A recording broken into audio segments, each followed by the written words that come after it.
بسم الله الرحمن الرحيم.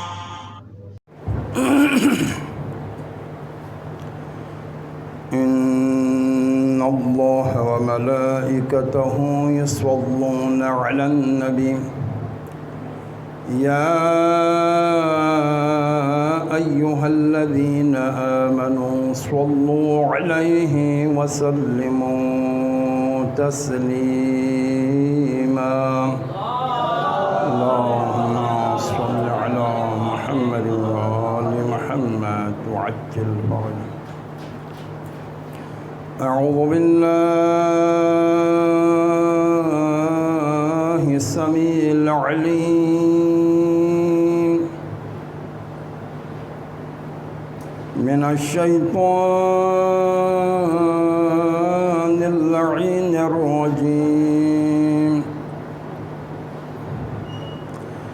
بسم الله الرحمن الرحيم. الحمد لله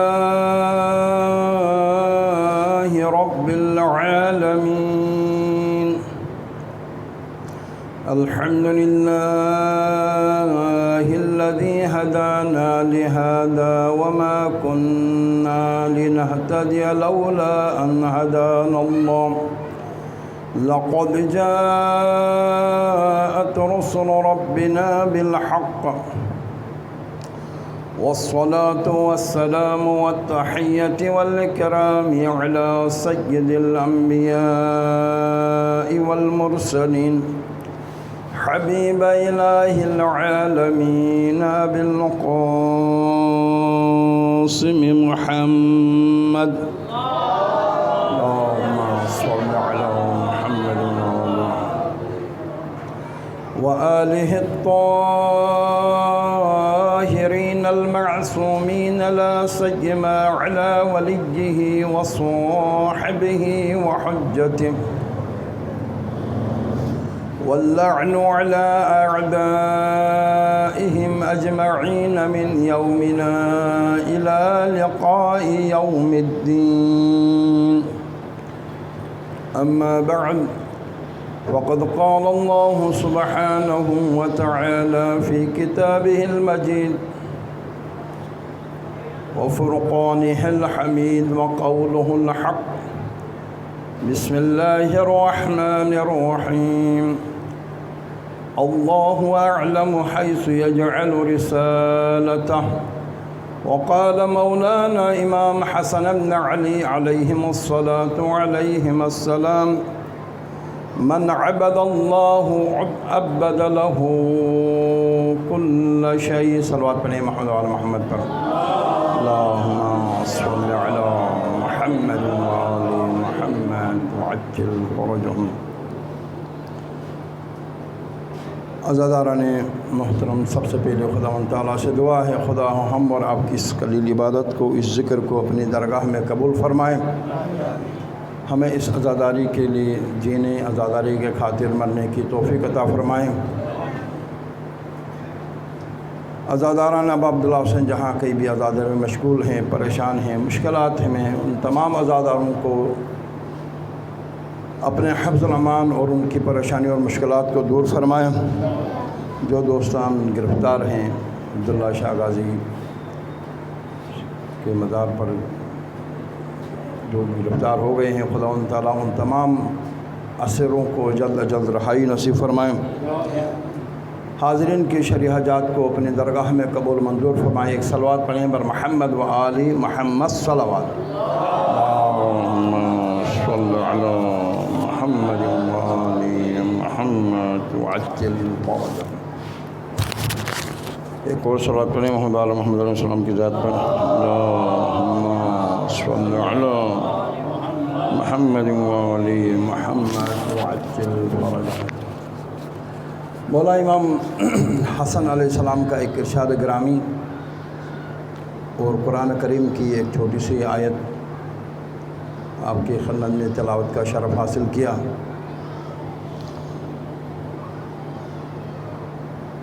میرا آج کا جو موضوع ہوگا مولا امام حسن علیہ السلام کی وہ روایت ہوگی انشاءاللہ کل حدیث یہ روایت کی اس کے آیت کے موضوع میں انشاءاللہ کچھ گوش گزار کریں گے آپ کی خدمت میں۔ مولانا امام حسن علیہ السلام کا بہترین ایک کلام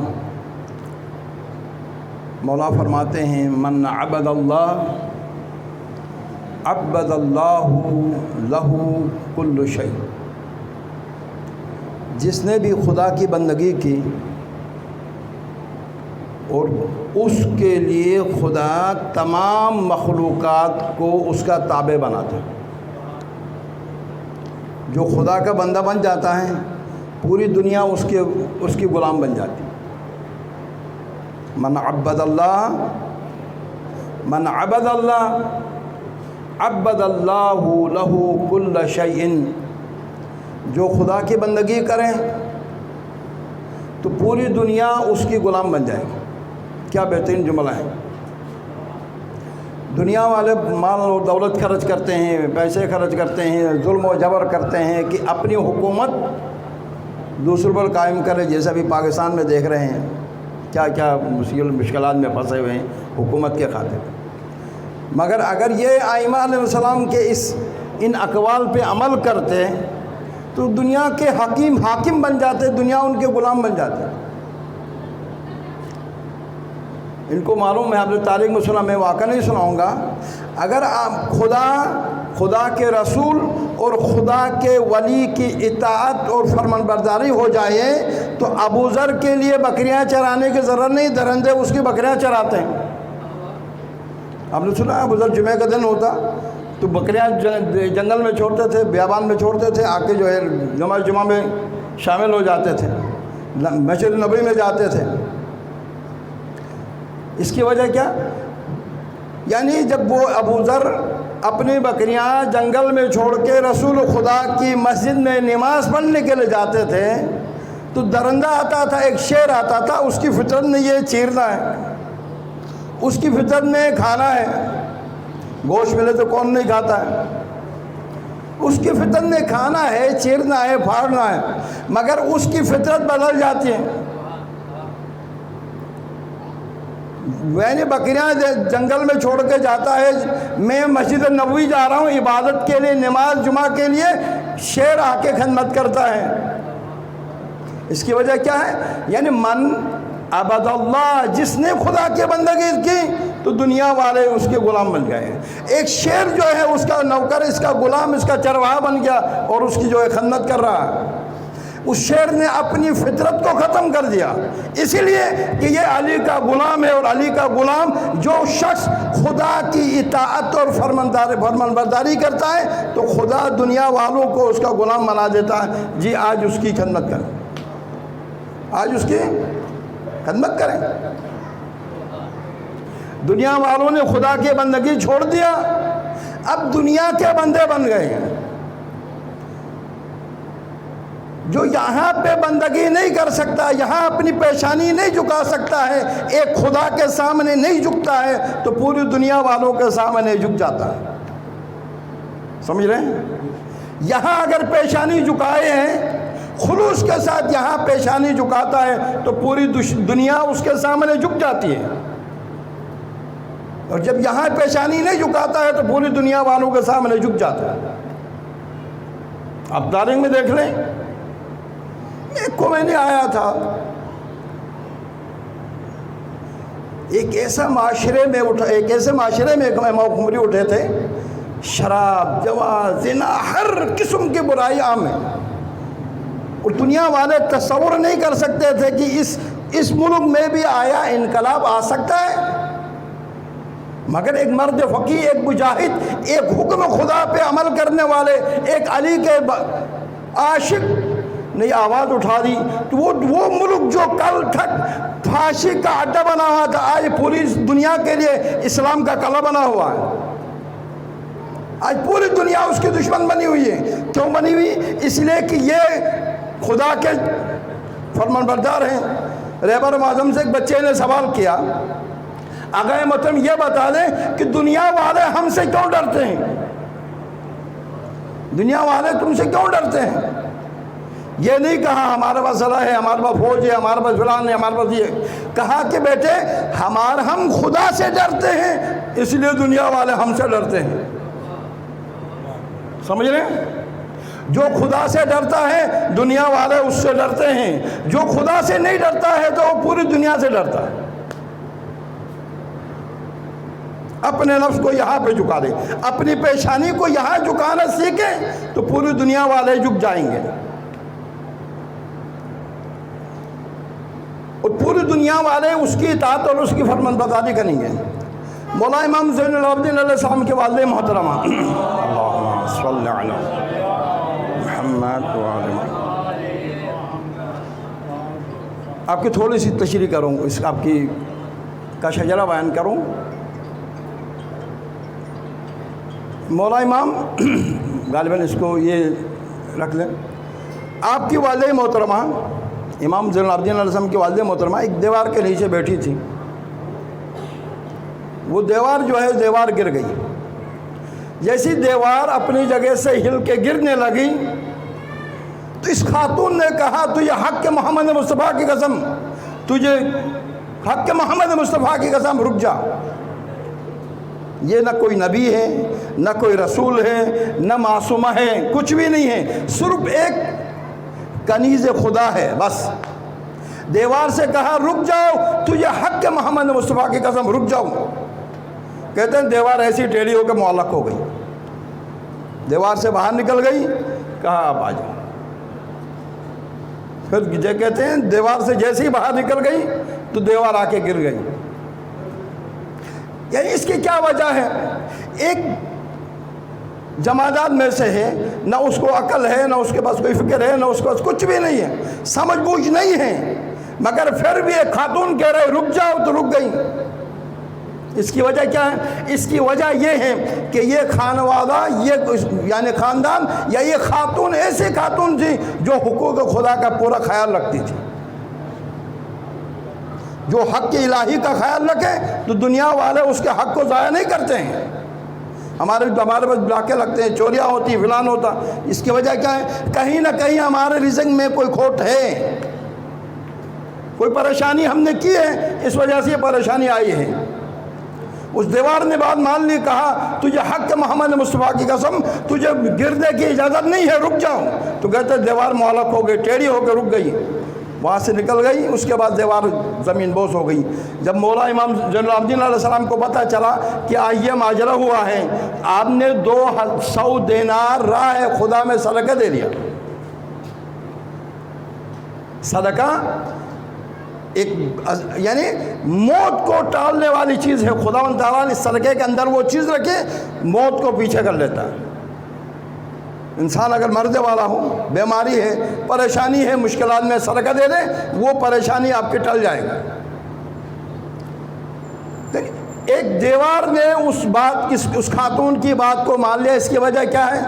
اس کی وجہ یہ ہے کہ اس خاتون نے حق الہی کو کبھی حق الہی میں کمی نہیں کی ہے، حکم خدا سے کبھی سرپیچی نہیں کی ہے. اس لیے یہ دیوار، یہ درندے، یہ پرندے، یہ چرندے، یہ بے جان چیزیں بھی ان کی بات کو قبول کر لیتے ہیں. سمجھ رہے ہیں؟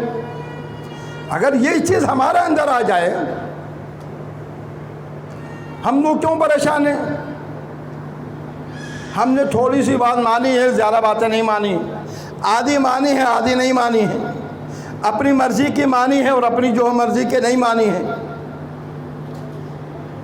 یہ مسئلہ ہے ہمارا ساتھ. تھوڑی سی مان لیتے، تھوڑی سی نہیں مان لیتے.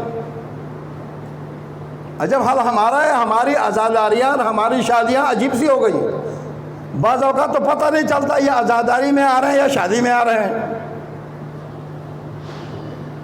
مجھے تعجب ایک ہو گئی، خاتون نے کہا کہ کالے کپڑے لینے کے لیے یہ 10 نمبر مارکیٹ میں گئی تو کہا باجی ابھی چند دن کے بعد جب گروہ کی مجلسیں ہوں گی تو یہ کالے کپڑوں کی جو ہے بڑی ریٹیں بڑھ جائیں گی، ابھی خرید لیں. یعنی ایک شادی، آپ شادی نہیں کر رہے ہیں، آپ مجلس میں جا رہے ہیں، اپنے گھر کے مجلس رکھ رہے ہیں تو نئے کپڑے بنا رہے ہیں. سب گھر والوں کے لیے نئے کپڑے بنا کے ایسا لگتا ہے یہ جشن میں جا رہے ہیں. شادی عام دنوں میں پردہ کر دیا، جب شادی آ گئی، بیٹے کی شادی ہے، بھائی کی شادی ہے، بہن کی شادی ہے، جی پردہ ختم ہو گیا۔ مسئلہ یہ ہے نا ہمارے ساتھ، ہماری عزاداری بھی ایسی عزاداری ہو گئی جی جشن کی طرح ہو گئی، بنسن۔ خدا کے لیے کالے کپڑے پہن کے گناہ نہیں کریں، کالے کپڑے پہن کے بہن کے، میری بہن اپنی چادر کو سر سے نہ ہٹائیں۔ یہاں پہ اگر کالے کپڑے پہن کے آپ ایک نئے انداز میں نئے طریقے سے مجلس میں جا رہی ہیں تو وہ دیکھنے والے کیا دیکھ رہے ہیں؟ آئے کنیز زہرا کی یہ صفت ہو سکتی ہے؟ ایک جوان نئے کالے کپڑے پہن کے جو ہے اس کا چلنے کا انداز، اس کے بیٹھنے کا انداز عجیب سا ہو تو دیکھنے والے کیا کہیں گے؟ آیا یہ علی کا چاہنے والا جا رہا یا کوئی شادی میں جا رہا؟ تھوڑا سا اپنے نفس سے کنٹرول کریں، دیکھیں کہ میں شادی پہ جا رہی ہوں یا اگر زہرا سلام اللہ علیہا یہاں پہ ہوتی اور ہم اس عالم میں ان کے سامنے یہ جو ہم اپنے گھروں کے مجلسیں کرتے جاتے ہیں، زہرا سلام اللہ علیہا ہماری اس مجلس کو قبول کرتی؟ زینب سلام اللہ علیہا ہماری مجالس کو قبول کرتی؟ یا میری بہن میری بیٹی جو ہے مجلس میں جس عالم میں جاتی ہے نئے کپڑے بنا کے، کالے نئے کپڑے بنا کے، جناب علی زینب سلام اللہ علیہا تو سال تک میں نے زندان شام میں کپڑے پہننے کے لیے کپڑے نہیں تھے، اور اس عالم میں اس سیدہ نے آزاداری کی بنیاد رکھی ہے، اور آج ہم بنٹھن کے جا رہے ہیں۔ اپنی آزاداری کو خدا کے لیے بنا دیں تو یہ آزاداری زندہ رہے گی، اس کا ثواب تمہیں ملے گا۔ ثواب چاہیے تو ذرا ہمیں اپنے انداز کو، اپنے دل کی بات کو جو ہے دل کو نہ مانے، دماغ سے سوچیں کہ آیا میرا یہ کام سیدہ سلام اللہ علیہا مولا امیر المومنین قبول کرے گا یا نہیں کرے گا؟ ناراض نہیں ہو جائے گا؟ یعنی جو چیز خدا کے لیے ہو اس خدائی چیز میں کبھی اس چیز کے لیے موت نہیں ہے، ختم نہیں ہو جاتی۔ جو کام خدا کے لیے کرتے تو چھوڑو سا کام خدا کے لیے کریں گے، وہ کام زندہ رہے گا ابد تک۔ مولا امام حسن عسکری علیہ السلام کی شہادت کے ایام میں ایک صلوات پڑھیں، اللہم صلی علی محمد و آل محمد۔ مولا امام حسن عسکری علیہ السلام سامارہ کے اندر ایک عجیب حال میں رکھا، کبھی مولا کو زندان میں رکھتے تھے، کبھی اپنے دربار میں رکھتے تھے گرفتار کر کے نظر بند کر کے، کبھی مولا کو اپنے گھر میں نظر بند کر کے رکھتے تھے بادشاہانہ وقت۔ اس عالم میں زندگی امام گزار رہے تھے، اور آپ کی شہادت کے بعد ایک عرصہ گزرا، بنی عباس کی حکومت ختم ہو گئی۔ ان کے بعد ان کی اولاد میں ایک بادشاہ آ گیا ایران کا، نادر شاہ۔ کون سا بادشاہ؟ بولیں تھوڑا سا منہ چلائیں۔ نادر شاہ، یہ بنی عباس کی اولاد میں سے، بنی عباس کی حکومت ختم ہونے کے بعد بہت کافی عرصے کے بعد آیا۔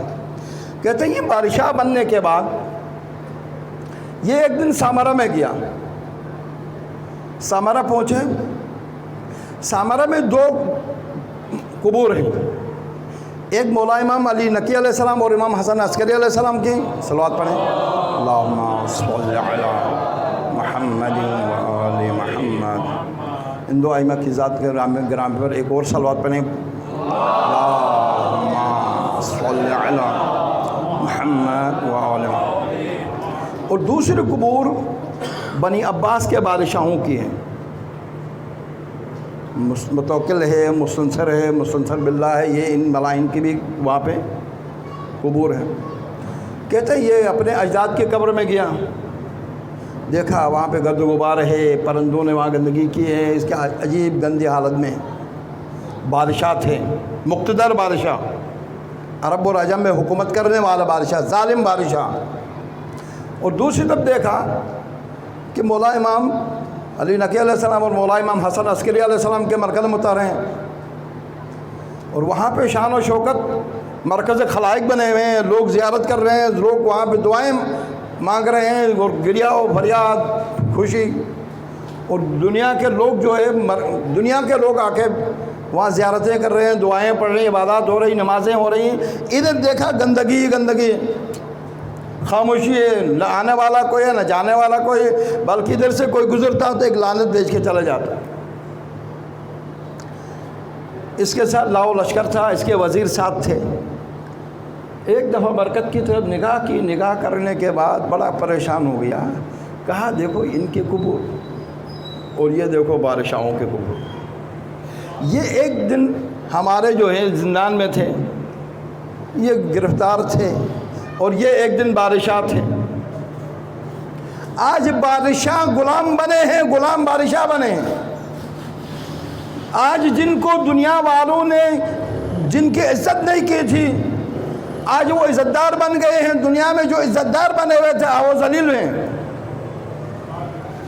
کسی نے ذرا مرچی ڈالنے کے لیے اس کے لیے کہا کہ دیکھیں بادشاہ سلامت، کل یہ غلام تھے اور یہ بادشاہ تھے، تو ہم بھی ان کے مرکزوں ان کے قبور کو جو ہے ذرا زیارتگاہ بنا دیں، ان کی بھی عزت بن جائے۔ تو خوبصورت جملہ کہا نادر شاہ نے، ما کان للہ فہو یبقی وما کان للناس یا لغیر اللہ فہو یفنی۔ نادر شاہ نے کہا جو چیز خدا کے لیے ہوتی ہے وہ باقی رہتی ہے، جو چیز انسان کے اپنے لیے ہوتی ہے یا دنیا کے لیے ہوتی ہے وہ فنا ہو جاتی ہے، ختم ہو جاتی ہے۔ یہ جو افراد کل تک ہماری غلامی میں تھے، ہماری جو ہے ہمارے زندانوں میں تھے، ہمارے جو ہے قید خانے میں تھے، یہ خدا کے لیے کام کرتے تھے، یہ خدا کے تھے اسی لیے یہ زندہ ہیں۔ ہمارے اجداد جو ہے یہ دنیا کے تھے، دنیا والے ختم ہو گئے، اور جو خدا کے تھے وہ زندہ ہیں ابھی تک۔ بہترین جملہ کہا، ما کان للہ فہو یبقی وما کان للدنیا فہو یفنی۔ جو عمل خدا کے لیے کیا جائے وہ باقی رہتا ہے، جو عمل دنیا کے لیے کرے وہ فنا ہو جاتا ہے۔ اور یہ بادشاہ جو ہے جب ایک اس کے وزیر نے کہا ہم بھی ذرا ان کے بڑے بڑے قبور بنا دیں، تو کہا ہمارے اجداد کی قبور بنانے کی ضرورت نہیں ہے، اگر ہم ان قبور کو سونا اور چاندی سے بنا دیں تو پھر بھی دنیا والے ان کی زیارت کے لیے نہیں آئیں گے، اس لیے کہ یہ دنیا والے تھے، یہ خدا والے ہیں۔ جو دنیا والے ہیں وہ ختم ہونے والے ہیں، جو خدا والے ہیں وہ باقی رہنے والے ہیں۔ ان کا مقابلہ ہم نہیں کر سکتے ہیں، یہ خدائی افراد ہیں۔ اور یہ نادر شاہ مولا امیر المومنین کے مرکز میں گیا سلام کرنے کے لیے۔ بعد میں تھوڑا سا اچھا بھی ہو گیا تھا ظالم بادشاہ۔ اس میں کہتے ہیں 5 گھنٹے کے اندر 3 لاکھ افراد کو قتل کیا ہے۔ اس کی تاریخ میں 5 گھنٹے میں 3 لاکھ افراد کو قتل کیا اس نے۔ ایسا یہ انڈیا اور پاکستان انڈیا تک بھی آیا یہاں پہ۔ مولا امیر المومنین کے مرکز میں گئے، جانے کے بعد جب قریب دور گئے، تھوڑا سا دور تھے، تو کہا بھائی اب مولا امیر المومنین کے مرکز میں کس عالم میں جانا چاہے، پیدل جانا چاہے یا سواری میں جانا چاہے؟ کسی نے کہا سواری میں چلو، وہاں پہ کیونکہ جو علی کے چاہنے والے بھی تھے اور علی کے بغض رکھنے والے بھی تھے۔ کسی نے کہا سواری کے ساتھ چلیں کیا؟ وہاں پہ ایک عاشق اہل بیت میں تھا، اس نے کہا جناب علی نہیں، سواری سے اتر جائیں، بغیر سواری کے وہاں پہنچ جائیں۔ تو اب اختلاف ہو گیا، تو اس نے کہا استخارہ کرو۔ ایک عالم اس کے ساتھ تھا، کہا استخارہ کریں۔ عالم نے استخارہ کیا تو اس میں آیت آئی فخلع نعلیک انک بالوادی المقدس طویٰ، کہا اپنے جوتوں کو اتارو، موسیٰ وادی مقدس سے پہنچا ہے۔ جب یہ استخارہ یہ آیت آ گئی تو اس نے کہا کہا بھائی اب گھوڑے پہ سوار ہو کے اس مرکز پہ نہیں جانا چاہے۔ اتر گیا، اترنے کے بعد اپنے ہاتھ باندھ دیا، کہا کہ مجھے اس عالم میں لے کے جاؤ، اس امیر المومنین کے مرکز اطہار پر، کہ مجھے ایک غلام کی شکل میں لے کے جاؤ۔ ہاتھ باندھ لیا، باندھ کے مولا کے مرکز میں پہنچا دیا۔ اور جب ایک دفعہ دوسری دفعہ جب پہنچا ہم اور آپ کا عقیدہ نہیں ہے ایسا۔ دوسرے جب یہ پہنچا وہاں پہ دیکھا کہ لوگ بیٹھے ہیں، کوئی لولا ہے، کوئی لنگڑا ہے، کوئی اندھا ہے، کوئی بہرا ہے، کوئی اپاہج ہے۔ کہا بھائی تم کتنے عرصے سے بیٹھا ہوا؟ کہا 6 مہینے ہو گئے۔ کسی تمہارے کتنے عرصے ہو گئے؟ 2 مہینے ہو گئے۔ تمہارے کتنے سال ہو گئے؟ کہا ابھی تک کیوں نہیں ٹھیک ہو گئے ہو؟ ابھی تک ٹھیک کیوں نہیں ہو گئے بتاؤ؟ تو کہا شفا نہیں ملی ہے۔ کہا دروازے بند کرو، میں اندر جا کے زیارت کر کے آتا ہوں، زیارت کر کے آنے تک اگر کوئی ٹھیک ہو گیا صحیح، نہیں تو اس کی گردن اڑا دوں گا۔ جناب اس کو معلوم تھا یہ دروازہ ایسا دروازہ ہے یہاں سے کوئی خالی نہیں جاتا ہے۔ صرف زبان نے کہا یا اللہ دے دو، دل میں اور کچھ ہے، زبان سے کہا یا اللہ نہیں ملتا ہے۔ کہا میرے اندر سے زیارت کر کے آنے تک ٹھیک ہونے والا صحیح، نہیں تو گردن اڑا دوں گا۔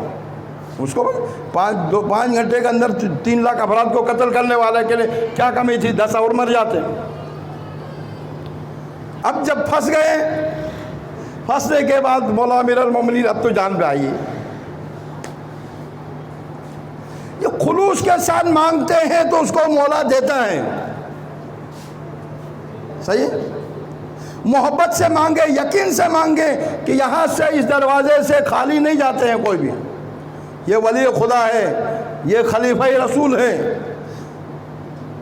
یہ یہاں پہ یہ وہ شخصیت ہے، وہ ہستی ہے جس کا خدا سے رابطہ ہے، جس نے اپنی زندگی کے ہر لمحے کو خدا کے لیے گزاری ہے، اور خدا نے ان کی آواز کو، ان کی دعا کو کبھی رد نہیں کی۔ علی ہر سانس، علی کی ہر سانس اندر جاتی وہ بھی خدا کے لیے، باہر آتی تھی وہ بھی خدا کے لیے۔ ہر قدم جو باہر یعنی قدم اٹھاتے تھے وہ خدا کے لیے اٹھاتے تھے، اور جب خدا سے یہ کوئی چیز مانگتے تھے تو خدا اس کو خالی واپس نہیں کرتا۔ کہا گردن اڑا دوں گا جو میں زیارت کر کے آنے تک ٹھیک ہونے والا صحیح نہیں۔ اب جب باہر آ گیا زیارت کر کے دیکھا سارے ٹھیک ہو گئے، سب ٹھیک ہو گئے ہیں۔ کہا دیکھو تمہارے مانگنے کا طریقہ صحیح نہیں ہے، ہاتھ دے دے، دینے سے نہیں، اپنے آپ کو اس طرح جو ہے خدا کے سامنے سر پہ سیدھا رکھو، سجود رکھو کہ یہاں سے کوئی واپس نہیں جائے۔ آپ اگر کربلا نہیں پہنچ سکتے ہیں، آپ نجف اشرف نہیں پہنچ سکتے ہیں، آپ مشہد و کاظمین و سامرا نہیں پہنچتے، یہیں بیٹھ جائیں، 2 رکعت نماز پڑھیں اور پھر خدا سے گڑ گڑا کے دعا کریں، اپنے آنکھوں سے آنسو بہا کے دیکھیں، وہ جو وہاں پہ جو ملنے والا تھا وہ یہاں بھی مل جائے گا۔ مگر ہمیں لینے کا طریقہ نہیں آتا ہے۔ ہم نے اس دروازے کو صرف نجف اور کربلا اور سامر و کاظمین تک وہاں تک منحصر رکھا، نہیں، لے لو، مانگو، مانگنے کا طریقہ آنا چاہیے آپ کے پاس۔ یہ مولا امام ائمہ علیہ السلام ہر جگہ میں موجود ہے، ہمارا عقیدہ ہے، اور ہر امام ہماری حاجت کو پوری کرنے والا ہے، یہ اولیاء خدا ہے۔ مانگنے کا طریقہ میرے اور آپ کے پاس آنا چاہیے، اور محبت ہو، اور محبت ہو تو سب کچھ ملتا ہے۔ ایک صلوات پڑھیں محمد علیہ السلام۔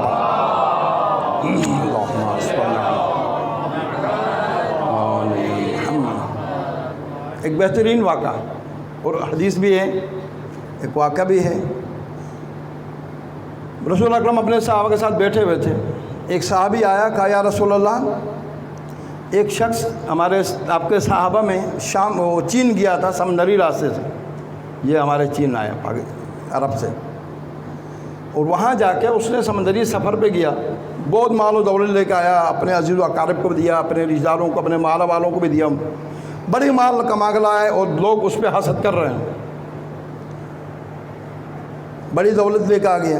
تو رسول خدا نے ایک جملہ کہا، دیکھو مال و دولت کی زیارتی پہ نہیں جاؤ، یہ جس کے پاس آتی ہے اس کے لیے مصیبتیں اور بلائیں زیادہ آ جاتی ہیں، مگر وہ مال و دولت جو خدا کی راہ میں خرچ ہو جائے، وہ مال و دولت جو خدا کی راہ میں خرچ ہو جائے، اس کے علاوہ جتنی مال و دولت جمع کرے گا وہ مشکلات اور پریشانیاں اور یعنی بلائیں لے کے آئے گی۔ تو کہا کہ کیا میں آپ کو ایک اور چیز بتا دوں، اس ایک شخص کے بارے میں بتا دوں کہ جس کو خداوند تعالیٰ نے بڑی عزت اور بڑا مقام دیا ہے، نہ اس کو مال و دولت تھی، نہ اس کو شہرت تھی، نہ اس کو عزت تھی، مگر خدا نے اس کو اتنا دیا ہے۔ آج جو خدا نے آج کے دن جو اس کو خدا نے توفیق اور فضیلت دی ہے، اس فضیلت کو پوری دنیا والوں کے اوپر تقسیم کریں، پوری دنیا والوں پہ تقسیم کریں تو ہر گناہ گار کی شفاعت ہو سکتی ہے اور ہر جہنمی کو جہنم سے بچا سکتا ہے۔ خدا نے اتنا دیا ہے کہ ہر جہنمی جہنم سے بچے گا اور ہر گناہ گار کے گناہ بخشے جائیں گے۔ تو کہا یا رسول اللہ وہ کون سی شخصیت ہے؟ تو کہا یہ جو صحابی میرے آ رہے ہیں یہ ہیں، آپ کی طرف جو صحابی آ رہے ہیں، اس کو آج خدا نے اتنا دیا ہے، اتنی خدا نے اس کے اوپر نوازش کی ہے۔ اب خدا کی اس نوازش کو پوری دنیا کے اوپر تقسیم کرے، ہر شخص کے گناہ بخشوا سکتا ہے اور ہر شخص کو جہنم سے بچا سکتا ہے۔ اتنی نوازش خدا نے کی اس کے اوپر۔ تو صحابہ نے کہا یا رسول اللہ اس نے کون سا عمل کیا تھا، کون سا عمل اس نے کیا؟ تو کہا اس سے خود جا کے پوچھ۔ صحابی آیا، صحابہ اس کے پاس گئے، کہا مبارک رسول خدا نے آج آپ کے لیے یہ بشارت دی ہے، یہ بشارت دی ہے کہ آج تو نے ایک ایسا عمل کیا ہے، اس عمل کرنے کے بعد خداوند تعالیٰ کہ اس نوازش کو، اس خدا کی نعمت کو پوری دنیا والوں کے اوپر تقسیم کریں تو سب کے گناہ بخشوا سکتے ہو، سب کو جہنم سے بچا سکتے ہو۔ کون سا عمل آپ نے کیا تھا؟ تو کہتا ہے کہ میں آج صبح، میں نے کوئی بڑا عمل نہیں کیا، صبح میں اپنے کام سے نکلا، رزق حلال کمانے کے لیے نکلا۔ تو کہتا ہے میں اپنے رزق حلال نہیں کما سکا، رزق نہیں مل گئی، تلاش نہیں کر سکا۔ جب کچھ بھی نہیں ملا، میں نے سوچا جب مجھے آج رزق کا کوئی ذریعہ نہیں مل رہا ہے تو میں مولا امیر المومنین کے دروازے میں جاؤں، جا کے مولا امیر المومنین کی زیارت کروں گا، مولا امیر المومنین کی زیارت کروں گا آج جا کے۔ اور میں نے خود رسول خدا سے سنا ہے زیارت وجہ علی عبادہ، علی کے چہرے کی زیارت کرنا عبادت ہے۔ میں یہ عبادت کروں گا، آج مولا امیر المومنین کے چہرے کی زیارت کروں گا۔ تو میں امیر المومنین کی دروازے اقدس میں گیا، مولا امیر المومنین کی زیارت کی ہے، دوسرا کوئی عمل میں نے نہیں کیا۔ جب یہ سنا تو رسول خدا نے صحابہ سے، رسول خدا مخاطب ہو گئے، کہا کہ میرے صحابہ یاد رکھو، جو بھی علی کی محبت رکھتا ہو اور اپنے دل پر یقین اور اعتماد رکھتا ہو اور علی کی ولایت اور علی کی امامت کا یقین رکھتا ہو اور اس کے بعد علی کے چہرے کی زیارت کرے تو خدا اس کے تمام گناہوں کو بخش دے گا، خدا اس کی مغفرت کرے گا، خدا اس کے اوپر جنت کو واجب کرے گا اور جہنم اس کے اوپر حرام کرے گا۔ ایک صلوات پڑھیں محمد علی محمد پر۔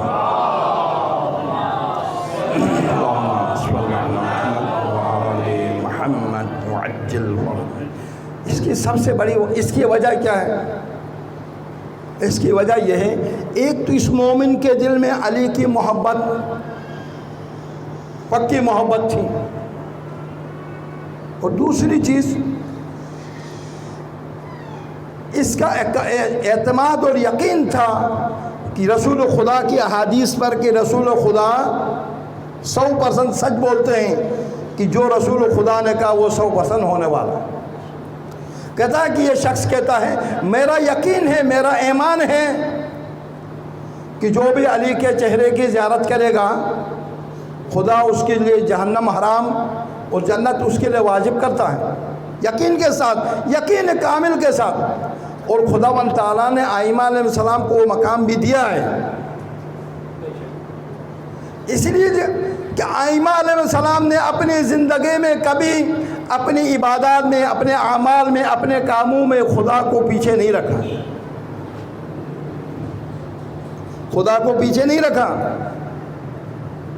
اور علی کے چاہنے والے مرد ہو یا عورت ہو، سب سے پہلی بات خدا کی وحدانیت، رسول کی رسالت اور ائمہ کی امامت۔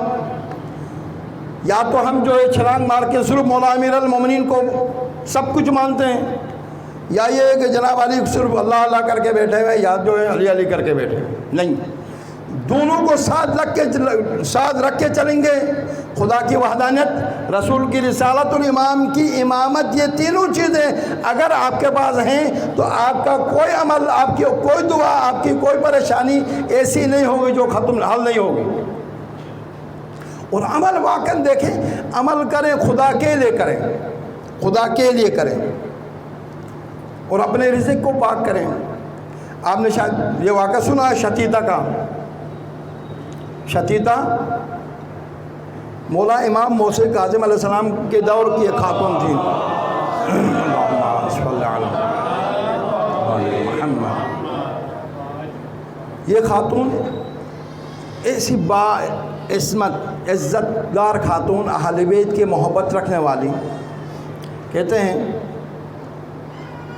کچھ لوگ، یہ خراسان کے گرمن ایران کے علاقے سے ہیں، کچھ لوگوں نے کہا بھائی ہمارے کچھ خمس ہے، زکوٰۃ ہے، کچھ تحفے تحائف ائمہ علیہ السلام کے لیے ہیں، کچھ سوالات ہیں، وہ سوالات لے کے ایک شخص کو ہم مولا امام موسیٰ کاظم علیہ السلام کے پاس بھیج دیں، اور اپنے واجبات جو خمس زکوٰۃ اس وقت ہر مومن نکالتا تھا، ہر خاتون ہر مرد نکالتا تھا، یہ چیزیں دیکھے کسی بندے کو بیچنے کے لیے انہوں نے ایک پروگرام بنا دیا، اس میں ایک شخص کو بھیج دیا، علی ابن محمد، ایک نیک اور پاکیزہ عاشق اہل بیت تھا، اس کو تیار کیا۔ کہتے جب یہ جانے لگا، سفر کی تیاری کی، اور اس سفر میں کسی نے 1000، کسی نے 2000 دینار، کسی نے 3000 دینار، کسی نے 6000 دینار، بڑی مال اور دولت کی یعنی اچھی خاصی رقم جمع ہو گئی تھی۔ اس رقم کے ساتھ ساتھ جب یہ جانے لگا، یہ شتیتا خاتون آئی، کہا جناب آپ مولا کی طرف جا رہے ہیں تو یہ میرا یہ خمس بھی لے کے جائیں۔ اس میں 1 دینار، خمس کی 1 دینار، 1 گز کپڑا تھا، ایک چادر تھی، کہا یہ امام تک پہنچا دیں۔ تو شخص نے کہا محترمہ اماں جی میرے پاس لاکھوں کی ہزاروں کی جو لاکھوں کی جو ہے رقم جمع ہے، یہ 1 دینار اور 1 گز کپڑے کی کیا بات ہے، اس کو رکھ لیں اپنے پاس۔ تو اس خاتون نے قرآن کے آیت کے ایک حصہ پڑھ لیا، ان اللہ لا یستحی من الحق، خدا حق سے شرمندگی محسوس نہیں کرتا ہے، جو حق ہے خدا نے مجھ پر جو واجب کیا ہے، 1 دینار خمس واجب ہے اور یہ کپڑا ہے، میں نے اس کو دینا ہے بس۔ تو یہ اس نے ایک تھیلے میں یہ 1 دینار اور 1 کپڑا تھا، وہ بھی اپنے سامان میں رکھا۔ جب یہ صحابی چل کے مولا امام موسیٰ کاظم علیہ السلام کے دربار میں پہنچا، اللہم صلی علی محمد وآل محمد، آپ کے دربار میں پہنچا تو تحفے تحائف، خمس زکوٰۃ یہ سارے چیزیں رکھا۔ تو مولا نے کہا وہ شتیتا کا جو ہے، وہ شتیتا کا 1 دینار اور 1 گز کپڑا ہے وہ دے دیں، واپس کر مجھے دے دیں۔ کہا مولا اتنے بڑے بڑے رقوم ہیں، ہزاروں کی تعداد میں درہم و دینار لے کے آیا ہوں، یہ 1 دینار اور 1 گز کپڑے کی بات۔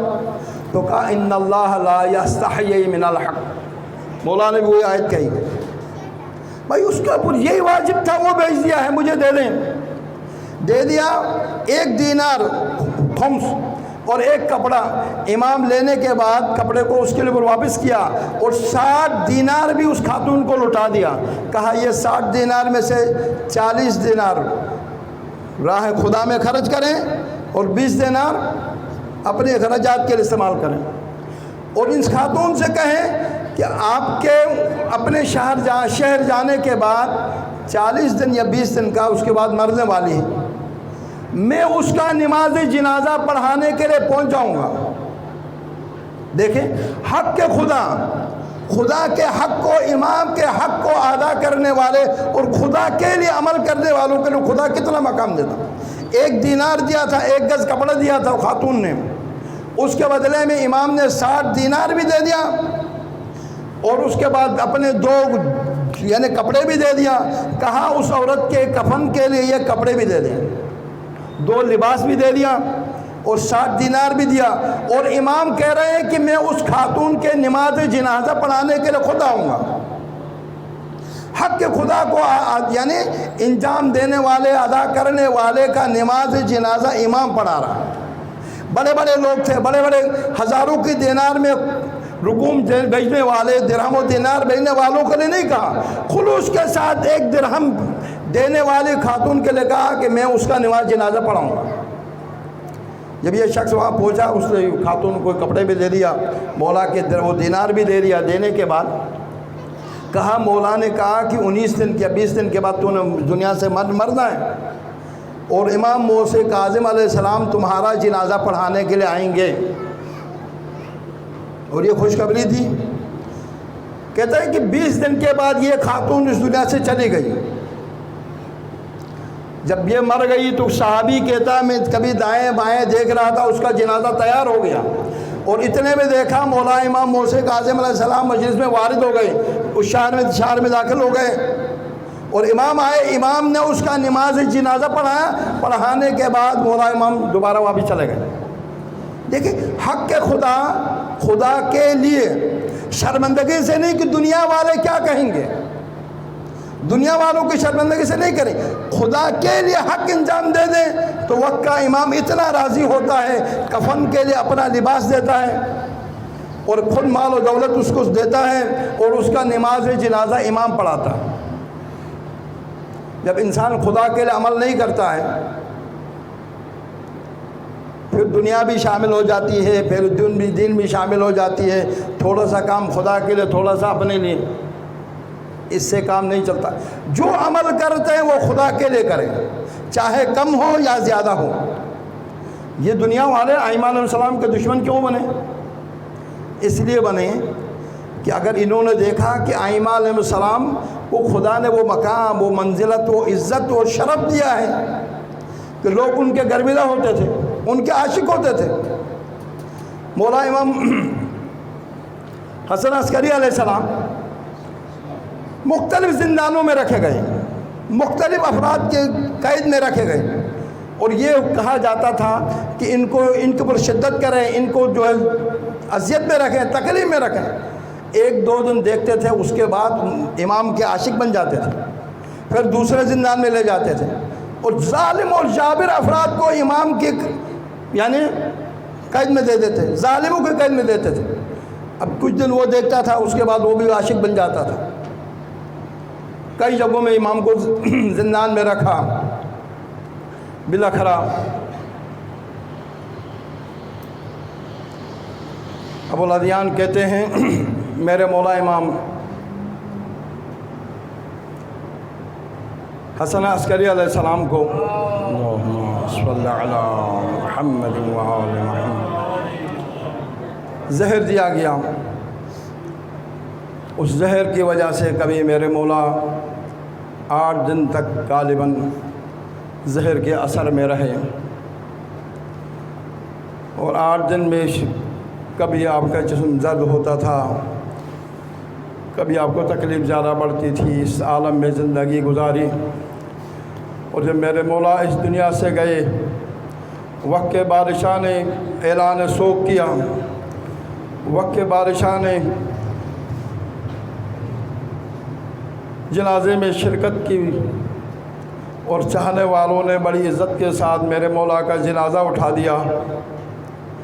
میں کہوں یا مولا ابا عبداللہ حسین اللہ یومک یوم یا ابا عبداللہ، اے ابا عبداللہ تیری غربت جیسی غربت نہیں ہے کسی کے لیے، تیری پریشانی جیسی پریشانی کسی امام کو نصیب نہیں ہو گئی۔ مولا امام حسن عسکری علیہ السلام آپ کے جنازے میں آپ کے چاہنے والوں نے شرکت کی، آپ کے دوستوں نے شرکت کی میرے مولا، مگر کربلا میں دیکھے میرے مولا ابا عبداللہ حسین علیہ السلام کے جنازے میں نہ رونے والا کوئی تھا، نہ جنازہ اٹھانے والا کوئی تھا۔ ایک جوان بیٹا تھا، اس عالم میں عالم غربت میں اسیر بن کے گئے، ہاتھوں میں ہتھکڑیاں ہیں، پاؤں میں بیڑیاں ہیں، گلے میں توک ہے، اور اس عالم میں جب اپنے باپ کے جنازے کو دیکھ کے تتی ہوئی رین میں دیکھا کہ میرے مولا امام زین العابدین علیہ السلام نے ایک دفعہ جب اپنے بابا کے جسد اقدس کو دیکھا کہ میرے مولا کہ روح پرواز کرنے کے قریب ہو گئی۔ زینب سلام اللہ علیہا نے جب دیکھا امام زین العابدین علیہ السلام کو کہ آپ کا چہرہ متغیر ہو رہا ہے، ایک جب اپنے آپ کو اونٹ سے گرا دیا، زمین کربلا میں جب سلام اللہ گری تو میرے مولا نے کہا پھوپھی اماں کیا ہو گیا؟ تو زینب سلام اللہ نے کہا میرے بیٹے تجھے کیا ہو گیا؟ میں تمہارے چہرے کی طرف دیکھ رہی ہوں، آپ کی حالت متغیر ہو رہی ہے۔ اللہ اکبر۔ میرے مولا نے کہا پھوپھی اماں ایک جوان بیٹا ہے اور باپ کو نہ دفن کر سکا نہ کفن دے سکا، وہ بیٹا اس عالم میں جب جا رہا ہے تو اس بیٹے کا کیا حال ہونا چاہیے؟ اللہ لعنت اللہ۔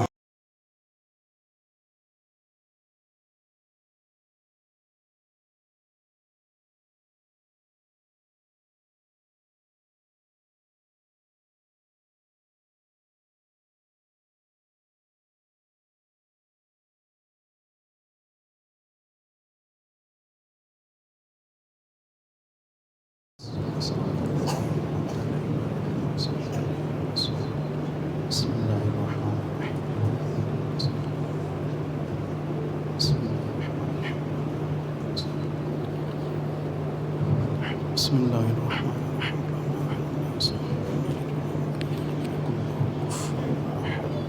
بر محمد و آل محمد صلوات۔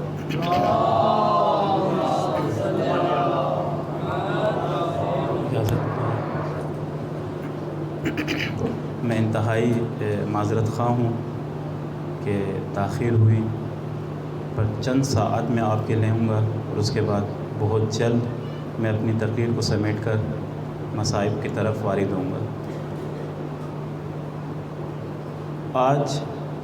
آج کے یوم آج کے دن اگر ہم ایک محاسبہ کریں، ایک پیگیری کریں تو 2 ماہ کے ایام آج ہم گزار کر طے کر کے و بتا کے آج ماہ ربیع الاول کے اندر وارد ہو چکے ہیں۔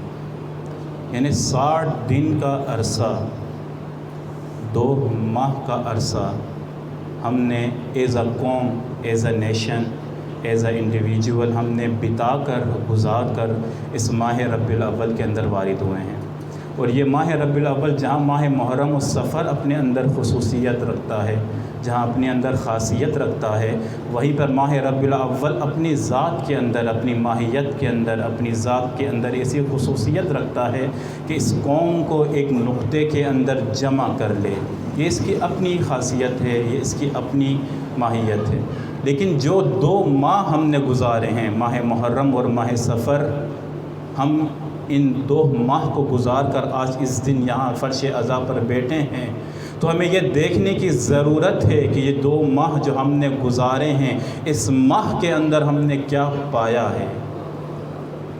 کیونکہ انسان کی ذات و فطرت کے اندر رب خالق کائنات نے یہ صفت رکھی ہے کہ انسان اگر کوئی چیز دیتا ہے تو اس کے عوض بھی لیتا ہے۔ یہ انسان کی ذات کے اندر ہے، یہ انسان کی فطرت کے اندر ہے، یہ انسان کی خلقت اولیٰ کے اندر رب کائنات نے یہ رکھی ہے کہ اگر اس نے کچھ چیز دی ہے تو اس کے عوض کیا لی ہے۔ اگر ہم ایز اے قوم دیکھیں، اس 2 ماہ کے اندر ہم نے بہت کچھ دیا ہے۔ ہم نے اپنا پیسہ دیا ہے، ہم نے اپنا وقت دیا ہے، ہم نے اپنی اولادیں دی ہیں، ہم نے اپنا گھر دیا ہے، ہم نے اپنی جگہ دی ہے، بہت کچھ دیا ہے، مال و زر دیا ہے۔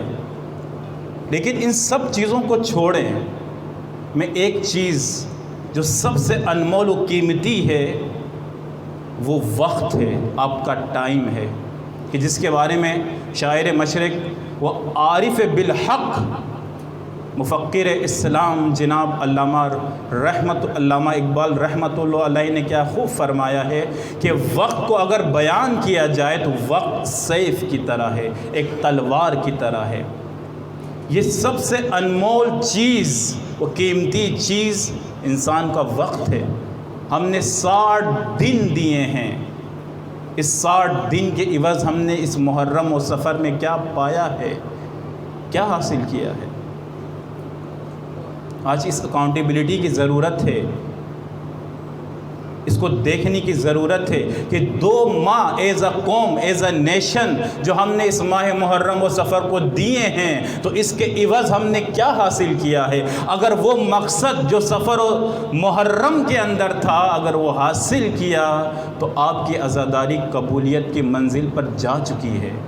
لیکن اگر ہم نے حاصل نہیں کیا اس مقصد کو، اس ہدف کو، تو یقین جانے کہ ابھی ہم کوسوں میل دور ہیں۔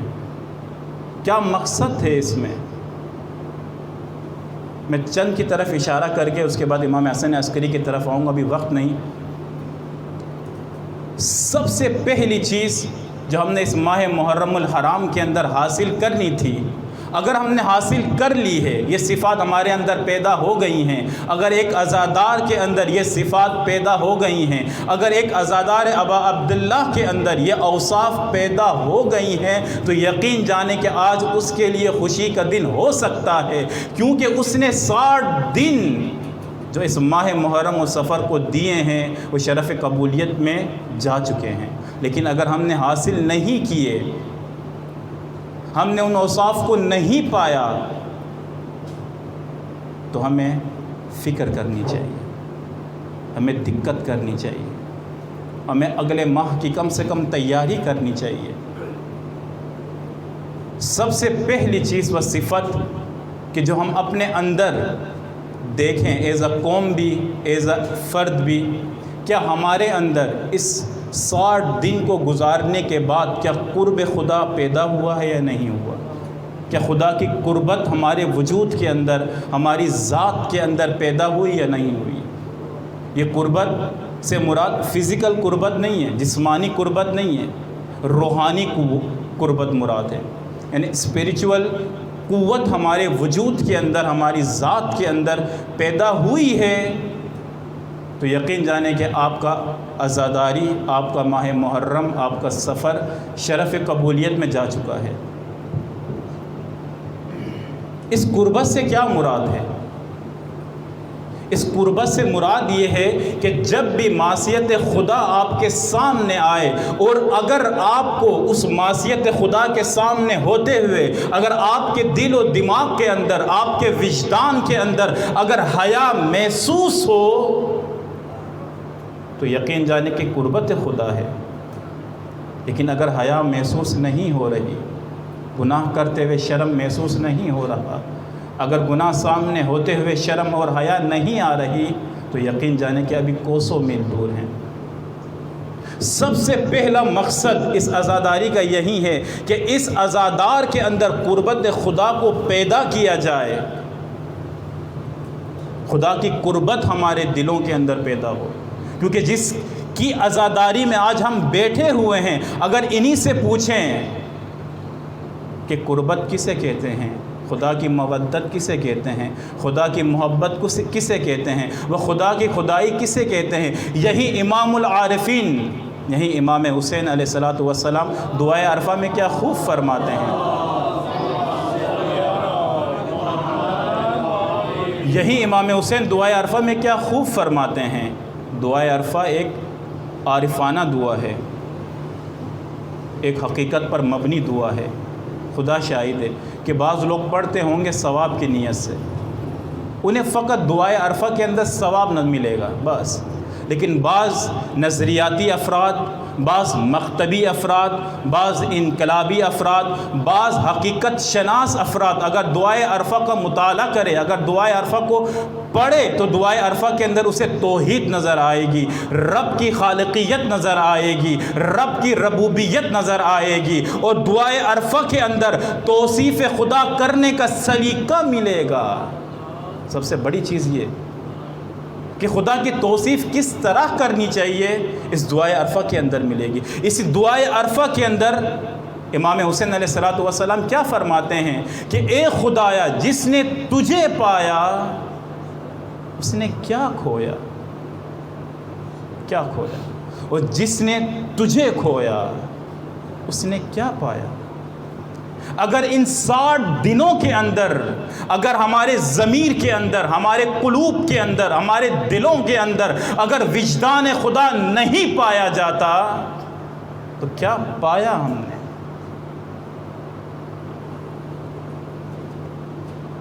لیکن اگر ہمارے قلوب کے اندر، ہمارے ضمیر کے اندر اگر وجدان خدا ہے، خدا کا احساس ہے، تو پھر ہم نے کیا کھویا؟ سب سے پہلی چیز ہر فرد اپنے اندر دیکھے کہ میرے اندر قربت خدا پیدا ہوئی یا نہیں ہوئی۔ وہ خدا کا عشق، وہ خدا کی محبت، وہ خدا کی خدائی کا جلوہ میرے وجود کے اندر پیدا ہوا یا نہیں ہوا۔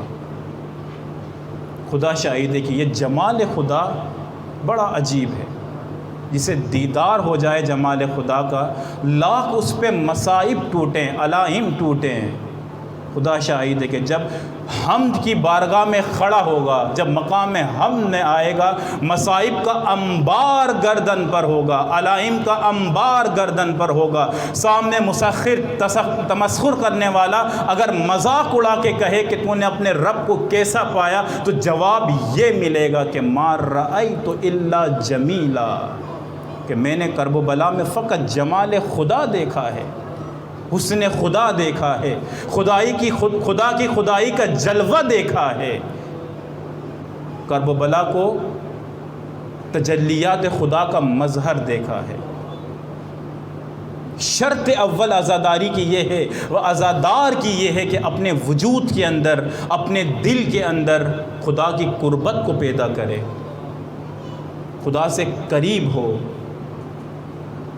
آج سب سے بڑی چیز جو ہم اسلام کے اندر کہتے ہیں کہ جب تک آپ توحید کی شہادت نہیں دیں گے مسلمان نہیں ہوں گے۔ ایسے ہی ہیں، اگر توحید کی شہادت نہ ہو تو اسلام کا لبادہ ہمارے اوپر نہیں آئے گا، اور اگر شہادت نبوت نہ ہو اسلام کا لبادہ نہیں آئے گا۔ اسی طرح اگر شہادت امیر المؤمنین کی نہ ہو، ولایت امیر المؤمنین کی شہادت نہ ہو، تو ایمان اور مومن کا لبادہ ہمارے وجود میں نہیں آئے گا۔ شہادت کا مطلب کیا ہے؟ توحید کی شہادت یعنی کیا؟ نبوت کی شہادت یعنی کیا؟ امیر المؤمنین کی ولایت و امامت کی شہادت یعنی کیا؟ زبان سے کہنا شہادت مراد ہے۔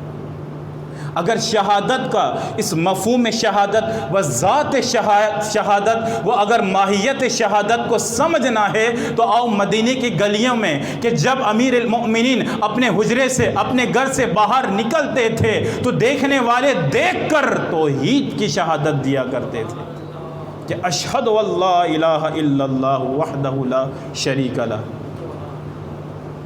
کہ اپنے کردار کو امیر المؤمنین نے اس طرح سے ڈیزائن کیا تھا کہ اس کردار کے اندر توحید جلوہ گر تھی۔ شہادت توحید کا مطلب یہ ہے کہ ہمارے کردار اس طرح سے ہوں کہ دیکھنے والا خدا کی وحدانیت کی گواہی دے۔ شہادت نبوت کا مطلب یہ نہیں کہ خاتم الرسول کا زبان سے اقرار کر دیا جائے۔ خاتم النبوہ کا شہادت کا مطلب یہ ہے کہ ہماری ذات، ہمارا کردار اس طرح سے بنایا جائے کہ دیکھنے والا ختم نبوت کا خود اقرار کرے۔ اور امیر المؤمنین کی ولایت کی شہادت کا مطلب یہ ہے کہ آپ کو دیکھ کر، شیعان علی کو دیکھ کر حکومت علوی کی گواہی دی جائے، امامت علوی کی گواہی دی جائے، و ولایت علوی کی گواہی دی جائے۔ سب سے پہلی چیز اس عزاداری کی یہ ہے کہ ہمارے اندر قربت پیدا ہو خدا کے بابت۔ آج ہم من حیث القوم خدا سے دور ہو چکے ہیں۔ آج ہمیں توقعات غیر خدا سے زیادہ ہیں خدا کی نسبت۔ ہم نے اپنے اپنے اصنام و صنم بنائے ہوئے ہیں خدا کے مقابل میں۔ بعض تو وہ ہیں کہ جنہوں نے مٹی کے صنم بنائے ہیں، بعض ایسے ہیں مسلمان ہیں کہ جنہوں نے غیر مرئی صنم بنائے ہوئے ہیں اور ان کی پرستش میں لگے ہوئے ہیں۔ دوسری چیز جو اس عزاداری سے ہمیں حاصل کرنی چاہیے ہے وہ ارجاء الی الامامت ہے۔ کہ اگر یہ عزاداری، یہ ماتمداری اس 2 ماہ کے اندر اگر ہم امامت کی طرف پلٹے ہیں، ولایت کی طرف پلٹے ہیں، تو یقین جانے کہ ہماری عزاداری قبول ہے۔ امامت کا مطلب یہ نہیں کہ ہمارے دلوں کے اندر مودت اور محبت ہو، امامت کا مطلب یہ کہ نظام اسلامی کی طرف رغبت حاصل کریں، یزیدیت سے نفرت ہو، یزید سے نہیں، یزیدیت سے نفرت ہو۔ اگر ہمارے وجود کے اندر، ہمارے دل کے اندر اگر طاغوت سے نفرت پیدا ہوئی ہے، اگر یزیدیت سے نفرت پیدا ہوئی ہے، اور ہم امامت کی طرف نگاہ ہماری قائم رہی ہے، تو یقین جانیں کہ آپ کی عزاداری قبول ہے۔ یہی مقصد تھا امام حسین علیہ السلام کے قیام کا بھی، کہ یزیدیت سے، اس یزیدی اوصاف سے امام حسین علیہ السلام کو نفرت تھی اور اس سے بیزار تھے۔ جب یہ بیزاری، طاغوت سے، طغیان سے بیزاری، غیر الہی حکومت سے بیزاری ہمارے اندر پیدا نہ ہو، تو یقین جانیں جس طرح ہمارا پہلا شہید ہوا، اسی طرح دوسرا، تیسرا، چوتھا، وہ کرتے کرتے کرتے امام حسن عسکری کی شہادت کا سبب بھی یہ بنا کہ ان کے شیعوں کے اندر امامت سے حقیقی محبت نہیں تھی۔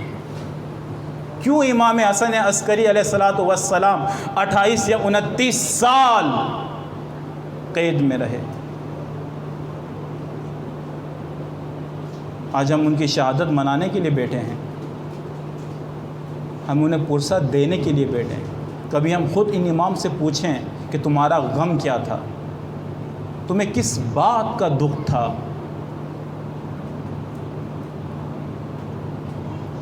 یہ امام یہ فرمائیں گے ہمیں اس بات کا غم تھا کہ خدا کی زمین پر، ارض خدا پر خدا کا آئین کی حکومت نہیں ہے،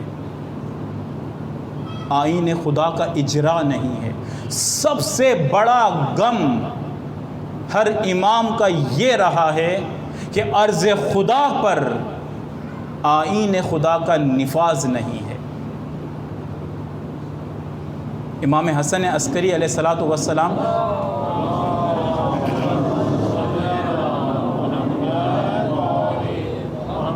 28 سال ان شیعوں کی بے وفائی کے نتیجے میں قید میں بند رہے، نظر بند رہے 28 سال۔ اور آپ کو معلوم ہوگا کہ عسکری کہنے کی وجہ بھی یہ تھی کیونکہ امام حسن عسکری معسکر میں رہتے تھے، چھاؤنی میں رہتے تھے، چھاؤنی میں قید تھے، نظر بند تھے، اور عالم غربت یہ تھا کہ ظلم کی انتہا تو یہ تھی کہ امام حسن عسکری کو اپنوں سے ولادت حجت خدا کو بچانا پڑا، محفوظ رکھنا پڑا، ان سے پردے میں رکھنا پڑا۔ غربت کا یہ عالم تھا۔ آخر کیوں امام حسن عسکری کو 28 سال قید میں رکھا گیا؟ آخر کیوں امام حسن عسکری کو ضرورت پڑی کہ اپنی 12ویں حجت کو اپنے شیعوں سے محفوظ رکھیں؟ جعفر کذاب امام کا بھائی تھا، سگا بھائی تھا امام کا، اور بنو عباس کا 1 نمبر کا جاسوس تھا، امام کا بھائی تھا، امام کا خون تھا۔ مظلومیت کی یہ انتہا تھی، حتیٰ امام کو اپنی کنیزوں سے، اپنے غلاموں سے، اپنے نام نہاد شیعوں سے حجت خدا کو محفوظ کرنا پڑتا تھا۔ اگر ہم چاہتے ہیں کہ ہمارے ائمہ کی روح ارواح شاد ہوں تو سینہ کوبی ذریعہ نہیں ہے، یہ ریاکاری کے آنسو ذریعہ نہیں ہیں۔ حقیقت یہ ہے کہ ان کے دیے ہوئے نظام کو ارض خدا پر نافذ کیا جائے۔ امام حسن عسکری کا دکھ یہ نہیں تھا کہ مجھے شہید کر دیا گیا، امام حسین کو شہید کر دیا گیا۔ امام حسن عسکری کا غم و دکھ یہ تھا کہ ان عباد خدا پر خدا کا آئین کی حکومت نہیں ہے۔ آج ہمارے دلوں کے اندر ہر چیز سے محبت ہے، جمہوریت سے محبت ہے، بادشاہ سے محبت ہے، ڈیموکریسی سے محبت ہے، ہر چیز سے محبت ہے۔ اگر نہیں ہے تو امامت سے محبت نہیں ہے۔ ہمیں امامت عملی نظر نہیں آتی۔ آج شیعوں کا عقیدہ مورد سوال ہے کہ وہ آئین جو خالق کائنات نے بنایا ہے، ہم نے اسے ہی معطل کر دیا ہے، اسی کو چھٹی کروا دی ہے۔